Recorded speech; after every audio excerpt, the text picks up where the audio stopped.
Perdana Menteri Datuk Seri Anwar Ibrahim mengarahkan Kementerian Pendidikan Tinggi dan Kementerian Pendidikan untuk tidak berkompromi dengan budaya samsing, buli dan gangsterisme dalam kalangan pelajar. Beliau menegaskan amalan buruk itu perlu dihentikan segera.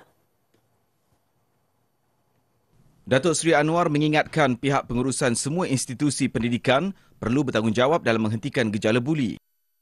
Ini kena dihentikan. Guru besar, pengetua, kansler, pengetua kolej juga harus bertanggungjawab untuk melihat bagaimana hentikan budaya buruk ini. Ya. Beliau berkata demikian selepas program Temu Anwar di Universiti Pertahanan Nasional Malaysia UPNM di Sungai Besi siang tadi. Pada program itu, Perdana Menteri menegaskan pentingnya budaya buruk itu dikikis. Budaya samsing, buli, gangsterisme dalam sistem pendidikan kita di sekolah-sekolah, sekolah kebangsaan, sekolah Cina, sekolah Tamil, Mahat Tahfiz, sekolah agama, ini menyebut kata aliran kegilaan ini kerana kita bicara soal ilmu dan rituals, tidak akhlak dan nilai. Justru katanya sikap bertoleran terhadap isu buli patut dihapuskan. Kelemahan kita menyebabkan kita ambil sikap permisif, mengalah, toleran terhadap bullying.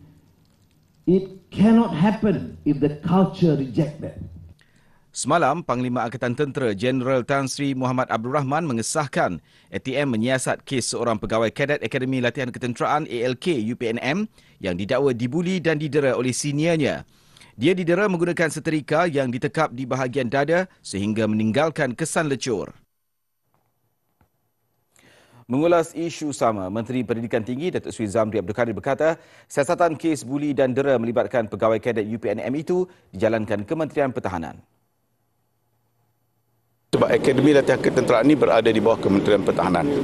Ya, apapun kita serahkan kepada budi bicara Kementerian Pertahanan, tapi yang dalam konteks secara umum yang melibatkan buli, ya, tindakan yang agak kasar, keterlaluan apa semua itu perlu diambil perhatian oleh semua pihak. Mengulas lanjut, beliau berkata pelajar berada di bawah tanggungjawab UPNM ketika mengikuti kuliah akademik dari jam 8 pagi hingga 5 petang. Manakala selepas waktu itu di bawah bidang kuasa ALK.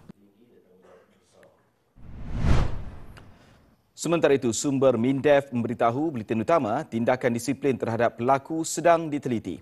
Keputusan siasatan akan diketahui minggu depan. Dalam pada itu, seorang rakan mangsa ketika ditemui memaklumkan pegawai kadet tahun 2 itu mula pulih.